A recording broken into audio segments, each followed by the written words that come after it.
अस्सलाम वालेकुम नाज़रीन, अमीर सी रहा मेहरान टीवी न्यूज़ अयामा यहाँ सायरा जमीर सब खाक में एक नज़र खास खबरों ते।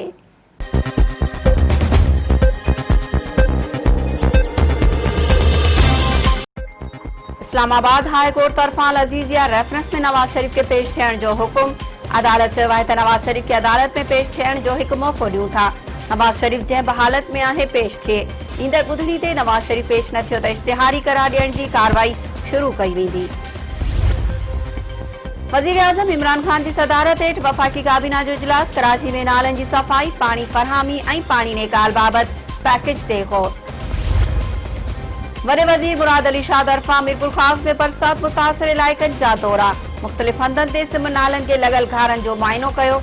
एक्सेन रियाज़ भुरगड़ी LBOD के लॻल घारनि जो ज़िम्मेवार करार, खेसि हटायो वियो।